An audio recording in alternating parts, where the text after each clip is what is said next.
Hello and नमस्कार, मैं हूं आशीष और मैं आपका वेलकम करता हूं कनेक्टिंग डॉट्स पे। ना हमारे बहुत सारे इंडियन, बहुत सारे पॉलिटिशियंस वो यूएस चले गए हैं सडनली, और इसके कारण बहुत सारा प्रेशर है भारत की सरकार पे, या नहीं है? कमेंट में ज़रूर बताइएगा कि इसके पीछे कारण क्या है। आपको क्या लगता है, क्यों इतने सारे पॉलिटिशियन एक साथ सडनली एकदम गायब हो गए हैं, और उसी पॉइंट ऑफ टाइम में?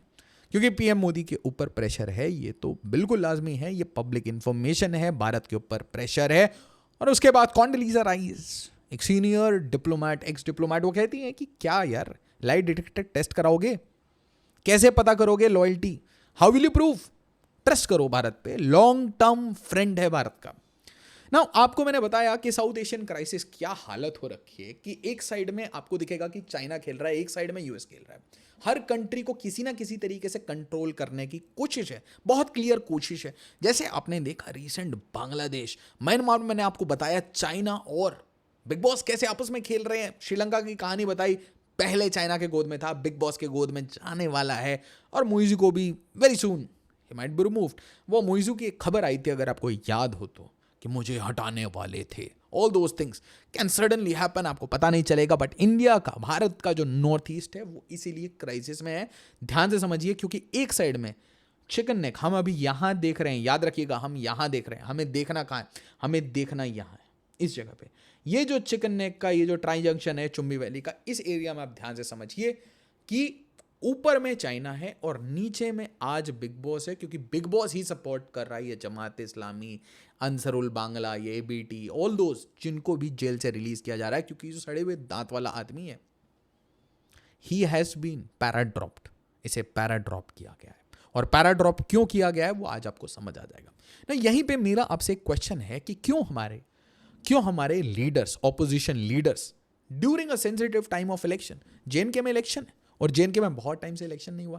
जेएनके में एब्रोगेशन ऑफ आर्टिकल 370 के बाद पहली बार इलेक्शन हो रहा है, और उसके टाइम में, मतलब क्या ये कोइंसिडेंस है कि कुछ डिप्लोमेट्स आके एक प्रोमिनेंट लीडर से मिल रहे हैं, उमर अब्दुल्ला साहब से मिल रहे हैं? क्या इंटरेस्ट है इनके? अच्छा, इन्होंने बोला था जय फिलिस्तीन, बोला था या नहीं बोला था? जय फिलिस्तीन। जय फिलिस्तीन के बाद इनके साथ कुछ कॉन्सुलेट के लोग मिलते हैं, टॉप ऑफ द लाइन, और उसके बाद ट्वीट भी करते हैं, पिक्चर के साथ लिखते हैं शेयर्ड कंसर्न्स। कौन से शेयर्ड कंसर्न्स? क्या आप भारत को यह बताना चाह रहे हैं कि आप फिर से एक गंदी रिपोर्ट लाने वाले हैं भारत के ऊपर, कि भारत में रिलीजियस माइनॉरिटीज खतरे में है, और फिर अल जजीरा, CNN, BBC वो कमेंट्री लिखने वाला है कि इंडियन मुस्लिम्स परेशान हैं? क्या आप यही करने वाले हैं? और इससे प्रेशर बना के क्या आप हमें रशिया से दूर करना चाहते हैं और वेपन्स बेचना चाहते हैं? सच बताइएगा ऑनेस्टली। नाउ इसी पॉइंट ऑफ टाइम में top of the line, again top of the line, Eric Garcetti, ये किन से मिल रहे हैं? मल्लिकार्जुन खड़गे, अगेन वेरी सीनियर लीडर है ना, भारत की ऑपोजिशन पार्टी के बहुत सीनियर लीडर, एक तरीके से कद्दावर लीडर हो गई उनके। बट वहां पे दो स्टेटमेंट आप देखिए कि कितनी पावर है, ये आपको बहुत क्लियरली बता रहे हैं। पहला बोला don't cross a red line, Pannu के केस में बोला था रेड लाइन नहीं, निज्जर के केस में बोला था नो रेड लाइंस। ठीक है, कनाडा ने, फाइव अलायंस ने जो प्रेशर बनाया था, मैंने आपको बताया। उसके बाद देखिए, no war is distant, no war is too far, और इसके बाद बांग्लादेश हो गया। ठीक है, और ये स्टेटमेंट कब आया था? जब प्राइम मिनिस्टर मोदी को हाईएस्ट सिविलियन ऑनर वो लेने गए थे, कहाँ? रशिया। और उसके बाद मेरा आपसे एक क्वेश्चन है कि क्या ऐसे जो डिप्लोमेट्स हैं, ऑनवॉयस हैं, कॉन्सुलेट्स हैं, क्या ऐसे वो ऑपोजिशन पार्टी से बात करते हैं? आपको आंसर मिलेगा जी हाँ। बट क्यूरियसली और सरप्राइजिंगली, जब भी ऐसा होता है तो वहां पे फिर पॉलिटिकल इनस्टेबिलिटी आने लगती है, और बांग्लादेश टाइप का कुछ हो जाता है। तो ये US assistant secretary for entire South Asia, तो सेक्रेटरी ऑफ स्टेट है ना, वैसे ही assistant secretary of state, secretary of state एक सिंगल हो गया, और साउथ एशिया का assistant secretary of state Donald Lu. ये बंदा क्या करता है? ये बंदा विजिट करता है बांग्लादेश। ठीक है, उसके बाद एक नैरेटिव बन जाती है ग्लोबली कि बांग्लादेश में जो डेमोक्रेसी है वो बैकस्लाइड कर रही है। फिर आती है ऑटोक्रेसी, आ गई है, इलेक्शन ठीक से नहीं हो रहे, केयर टेकर गवर्नमेंट चाहिए, सब कुछ आता है। फिर क्या होता है? इलेक्शन होता है, इलेक्शन में जीत जाती है शेख हसीना। फिर ये वापस आते हैं। शेख हसीना की जो पार्टी है वो अब ऐसे हो गई थी कि देखो अब तो हम जीत चुके हैं, अब तो ये हमसे पक्का वापस से दोस्ती कर लेंगे, हम फिर से ठीक हो जाएगा, सब कुछ बढ़िया हो जाएगा। ठीक है। और पीछे अगर आप ध्यान से पिक्चर देखें, शेख मुजीबुर रहमान, ठीक है। अब इनके पुतले गिराए जाते हैं ना, फूंक दिए जाते हैं, राइट। तो Sheikh Mujibur Rahman friend, Bangabandhu friend of Bharat, ठीक है। इनकी और इनकी फैमिली, इनकी पूरी फैमिली की जो हत्या है उसका जो इल्ज़ाम है, शेख हसीना मानती थी कि वो बिग बॉस ने कराया था विथ पाकिस्तान। इसलिए वो कभी अच्छे रिलेशंस, मतलब एक ट्रस्ट वाले रिलेशंस कभी बना नहीं पाई और इसीलिए उन्हें रिमूव भी कर दिया। वो हमेशा से रशिया, चाइना और भारत के साथ, पर्टिकुलरली रशिया और भारत के साथ हमेशा बहुत अच्छे रिश्ते बनाती हैं, क्योंकि बांग्लादेश के क्रिएशन में यही दोनों कंट्री ने साथ दिया था। समझ गए आप? तो कभी भी ऑपोजिशन में, और चाहे बीजेपी हो पावर में, चाहे कांग्रेस हो, कोई भी हो पावर में, कभी भी हो, आज नहीं 10 साल बाद भी, 20 साल बाद भी, आप स्टूडेंट्स हैं, कभी भी आप देखें कि ऑपोजिशन पार्टी से किसी भी कंट्री के डिप्लोमेट्स मिल रहे हैं, ये एक अच्छा संकेत नहीं होता। और ये पूरा बांग्लादेश एपिसोड होने से पहले बीएनपी के जो भी लीडर्स थे या इलेक्शन कमीशन, आप सोचिए उनके एम्बेसडर्स इलेक्शन कमीशन से मिल रहे हैं। सुन के थोड़ा अजीब लग रहा है ना कि किस लेवल की दादागिरी चल सकती है, क्योंकि एक माइंडसेट है, याद रखिएगा। जब हम आपस में टूटते हैं, जब भी हम आपस में भाई बंधु लोग टूट जाते हैं, तो होता क्या है, तो उसके बाद क्या होता है कि कोई ना कोई गोरा आता है और वो हमारा फ़ायदा उठाता है। याद हमेशा ये याद रखिएगा। और वो फ़ायदा उठाने के बाद आपको बताया जाता है, आपको चूरन बेचा जाता है कि आप लोगों का क्या हो गया, आप लोगों में डेमोक्रेसी आ गई भाई। और उस डेमोक्रेसी में इस्कॉन टेम्पल को मारने का कोई तुक नहीं समझ आ रहा है। इस्कॉन टेम्पल खाना बनाएगी। अब आप सोचिए ज़रा कि आप गुरुद्वारे को टारगेट करो, आप इस्कॉन टेम्पल को टारगेट करो, आप माइनॉरिटीज़ को टारगेट करो। जब रेवोल्यूशन आपने किया एकदम, है ना, स्टूडेंट्स प्रोटेस्ट अचानक से रेडिकल कैसे होने लगा, ठीक है। तो चलिए, ऐसी ही कुछ कहानी यूक्रेन में भी हुई थी और कुछ सिमिलर कहानी हुई थी। ये कहानी थी मैदान रेवोल्यूशन की, और इसके बाद ही जो इंस्टेबिलिटी आई उसमें व्लादिमीर ज़ेलेंस्की का बर्थ होता है और उसको एक पपेट की तरह, एक एक करके पपेट की तरह इनको इंस्टॉल किया जाता है, राइट। अब सोचिए कि इसी पॉइंट ऑफ टाइम में, सेंसिटिव टाइम चल रहा है, इसी पॉइंट ऑफ टाइम में मिजोरम के जो चीफ मिनिस्टर हैं वो भी यूएस विजिट पे थे, और यूएस विजिट पे वो जाके बोल रहे हैं जो यूनिफिकेशन। अब आप बोलेंगे सर जो यूनिफिकेशन क्या होता है, तो अब आप ध्यान से सुनिए कि जो यूनिफिकेशन का मतलब मैप से समझेंगे। देखिए, ये पूरे रीजन को एक बार समझ लीजिए कि मिजोरम में जो कम्युनिटी है, यहाँ पे चिन कम्युनिटी है, म्यांमार में मैंने आपको बताया, मणिपुर में तीन प्राइमरी कम्युनिटीज़ हैं, ठीक है। नॉर्थ में थोड़े नागाज रहते हैं, ठीक है, नागालैंड में भी नागाज रहते हैं, थोड़े अरुणाचल में, असम में भी रहते हैं, हर जगह रहते हैं। बट यहाँ नॉर्दर्न कुछ एरियाज़ में कहीं कहीं यहाँ पे भी है, ठीक है, नागा ट्राइब्स आपको मिलेंगे, और आपको यहाँ पे कुकी ट्राइब्स भी मिलेंगे, और ये हिल्स में ही मिलेंगे, ठीक है। तो ये वो जितने वैली एरियाज हैं उसमें आपको मेती मिल जाएंगे, और बाकी आसपास आपको दूसरी कम्युनिटी मिलेंगी। अब आप सोचिए यहाँ बात क्या हो रही है, कुकी कह रहे हैं कि हमें नया स्टेट दे दो, give us a new state. बात समझ गए? कुकी कह रहे हैं तो मतलब मणिपुर को तोड़ दो, मणिपुर को काट दो, सेपरेट एडमिनिस्ट्रेशन कर दो। कल के डेट में नागा लोग भी यही बोलेंगे, वो बोलेंगे कि हमारा तो ग्रेटर नागालैंड की बात हो ही रही थी, हमें एक बड़ा नागालैंड चाहिए ही, सारे नागा जो कंटिग्यूअस एरियाज़ हैं उसको नागालैंड में जोड़ दो। तो फिर मेती के पास बचेगा क्या? वैली। और फिर वो वैली के ऊपर रेड बाद में नहीं होगा, वो हिल से रेड नहीं होगा, इसकी क्या गारंटी होगी?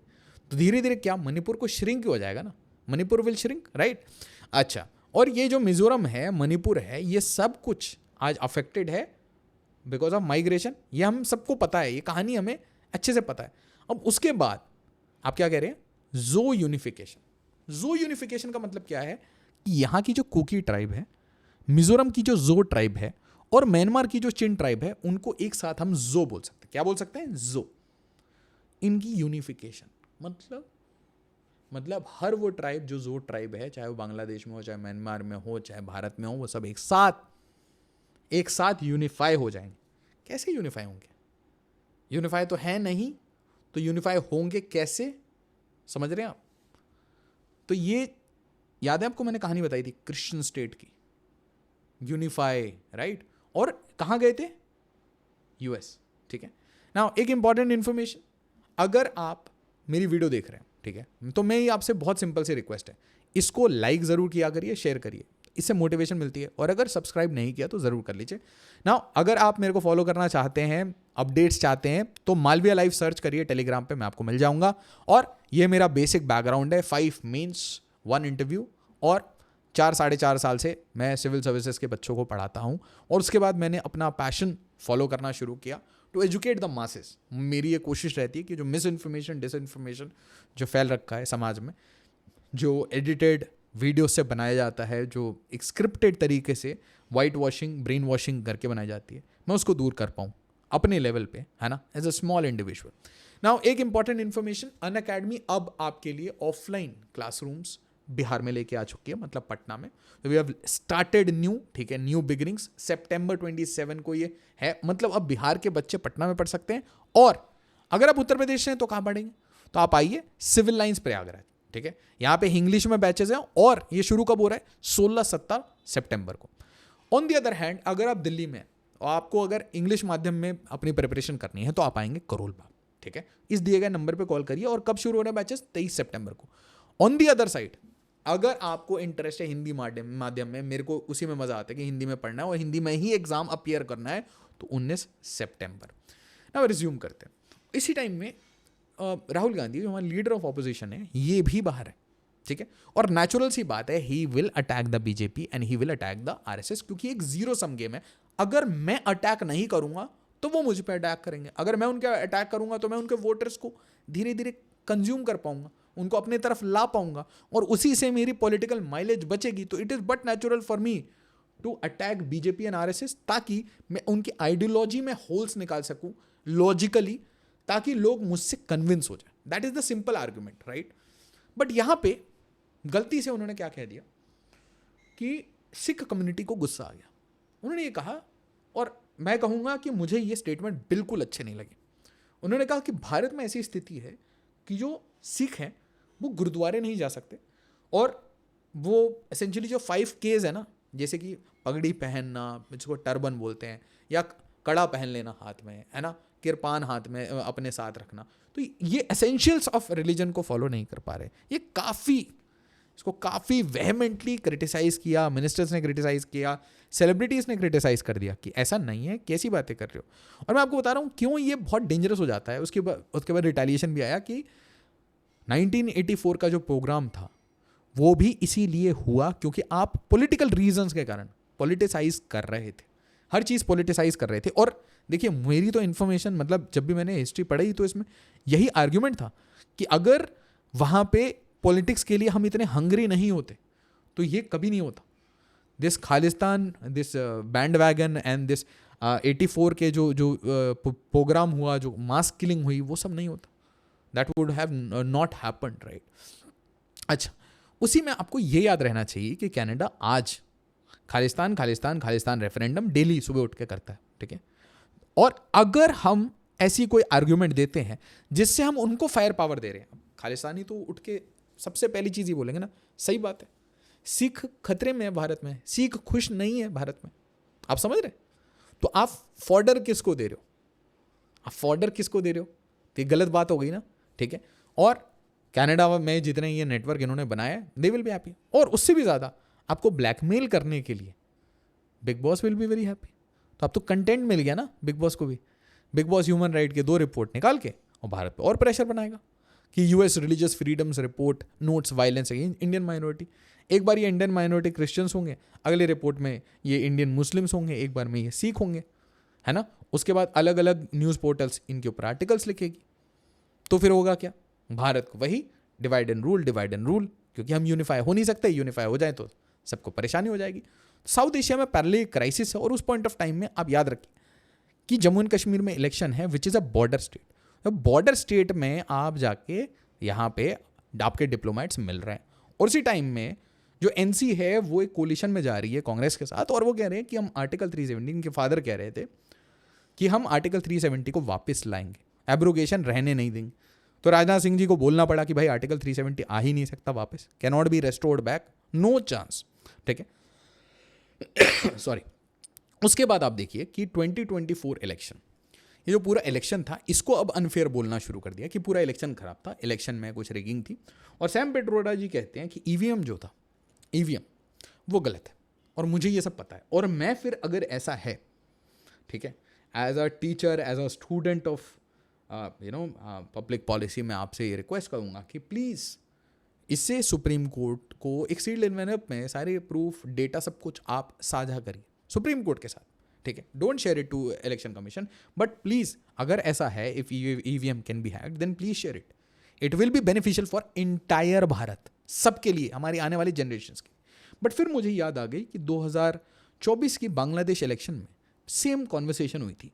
जब इलेक्शन हो रही थी तो इन्होंने बोला था इसको फ्री एंड फेयर रखना। जब इलेक्शन हो गई और जीत गया कोई और, तो बोल दिया कि फ्री एंड फेयर नहीं था।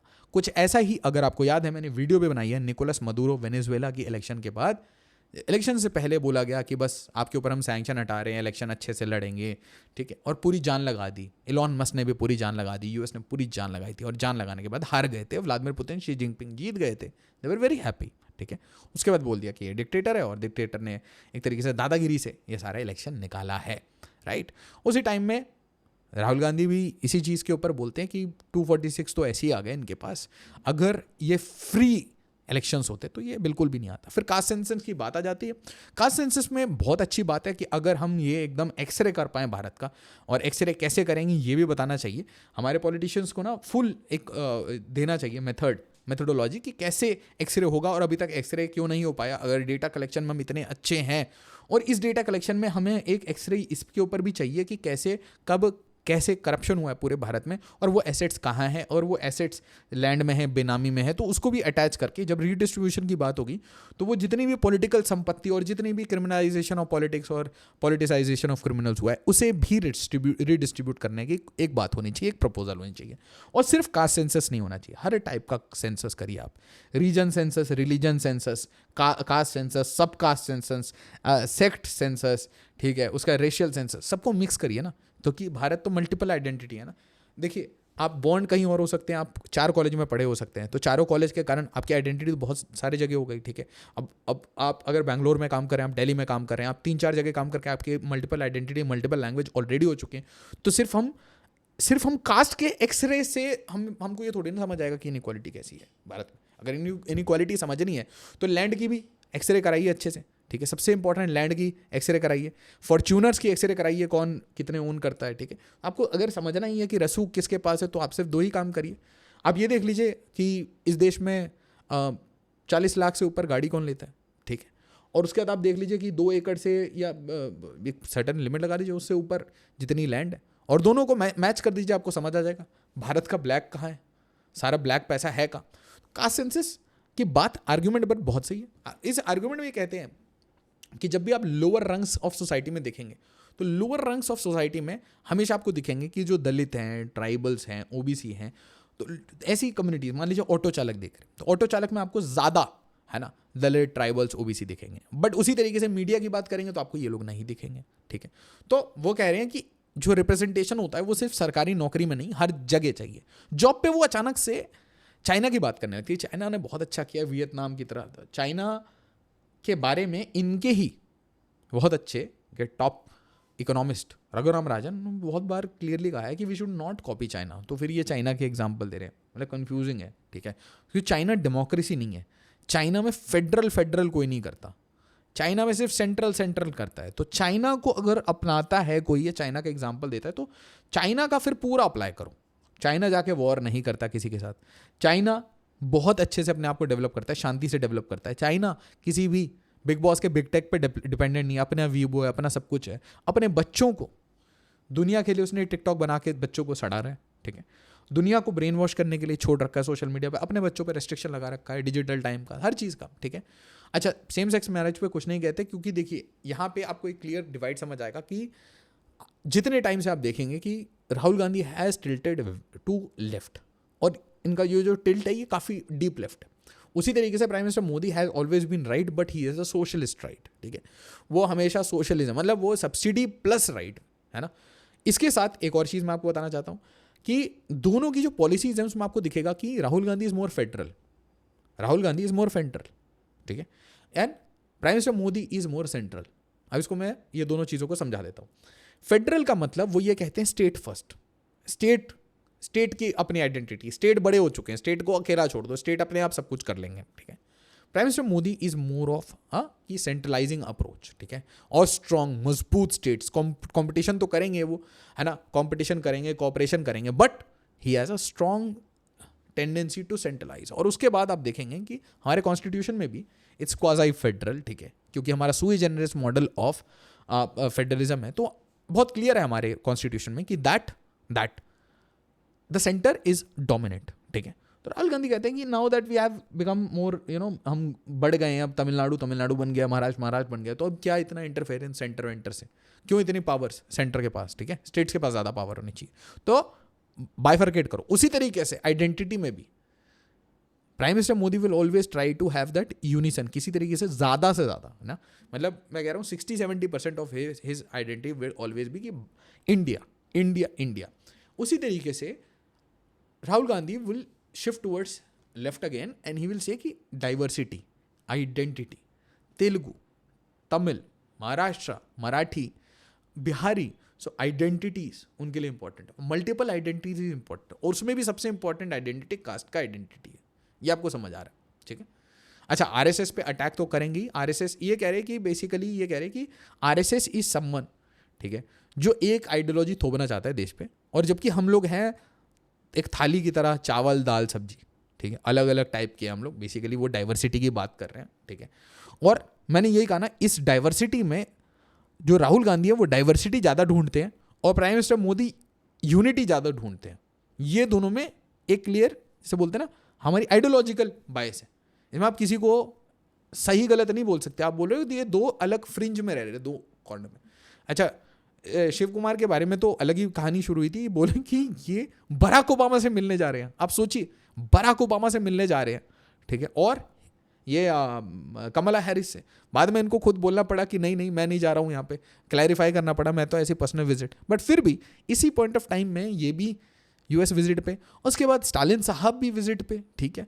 तो ऐसा क्या कि बिग बॉस ने सबको बुलाया था क्या इस टाइम में कि सब आ जाओ एक बार, ठीक है, सब एक बार आ जाओ, सबको कुछ बड़े बड़े, है ना, थोड़ी बातचीत भी हो जाएगी, थोड़ी इन्वेस्टमेंट भी मिल जाएगी, क्योंकि एक चीज़ समझ लीजिए, प्राइम मिनिस्टर मोदी जाने वाले यूएस, और यूएस में जाके उनको देना पड़ेगा अपना रिपोर्ट कार्ड कि भैया देखिए मैंने आपके साथ कोई दगा नहीं किया, मैंने जाके व्लादिमीर पुतिन के साथ बहुत अच्छी दोस्ती नहीं की, ये लीजिए चेक, एक बड़ा सा डील साइन करिए और अब शांति रखिए, और ये जो प्रेशर्स हमारे ऊपर दबाव जो बना रहे हैं इसको शांत कर दीजिए, ठीक है।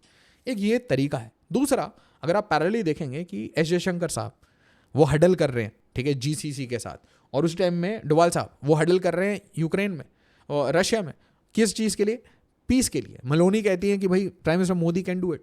तो पॉइंट ये है, इफ मोदी बोलते हैं ना home run, if he can do just a little about piece, गलती से वो ब्रोकर कराते थोड़ा सा भी पीस, ये स्टार्ट करा देती है ना first series of talks, peace talks, तो देन वो बाइडेन के लिए एक एसेट बन जाते हैं, ठीक है। और फिर वो बोल भी सकते हैं कि हाँ मैंने पुतिन के साथ इसलिए बात की क्योंकि तुम लोग से देखो वो बात भी नहीं करना चाहता, वो बात आज भारत, चाइना और ब्राज़ील का नाम लिया, और तुम्हारे वेस्ट से मेलोनी ने कह दिया कि हाँ प्राइम मिनिस्टर मोदी सही है। मतलब वेस्ट और रशिया के कैंप से एक कॉमन नाम आया और प्राइम मिनिस्टर मोदी का आया, क्योंकि दोनों साइड ने बोला भाई न्यूट्रलिटी मेंटेन कर रहे हैं। मतलब अगर भारत इसमें इस गैम्बल में सक्सेसफुल होता है, इस गैम्बल तो नहीं कहूँगा, इस हाई स्टेक्स गेम में अगर सक्सेसफुल हो जाता है, तो फिर भारत को बहुत हाईली रिस्पेक्टेड और थर्ड पोल की तरह देखा जाने लगेगा कि भाई न्यूट्रल पोल है, दोनों के साथ अच्छे रिलेशन बनाता है और एक ही इंसान के साथ खड़ा है, वो है पीस के साथ, और किसी कंट्री पे वॉर थोपता नहीं। बट आप ज़रूर बताइएगा कि ये सारी चीज़ें, इतनी सारी इवेंट्स एक साथ पैरेलली जो हो रही हैं, मुझे एग्जैक्टली कुछ समझ नहीं आ रहा। एग्जैक्ट जो होता है ना कि ये इसलिए हो रहा है, ये इसलिए हो रहा है, कुछ चीज़ें कनेक्ट हो रही है, सारी चीज़ें कनेक्ट नहीं हो रही। पर आप ज़रूर बताइएगा मुझे कमेंट में, मुझे आपसे जानना है कि क्यों ये सारी चीज़ें इस टाइम में हो रही हैं, क्या इवेंट्स हैं। क्योंकि prime minister Modi will visit US as well as Russia, दोनों जगह जाने वाले हैं वो, ठीक है। ब्रिक्स की मीट के लिए रशिया जाएंगे और क्वाड की मीट के लिए यूएस जाएंगे। So it will B packed, उसके ऊपर तो सेपरेट वीडियोस बनाएंगे, बट आप ज़रूर बताइएगा कि चल क्या रहा है ये सब कुछ, ठीक है। थैंक यू सो मच, जय हिंद, जय भारत।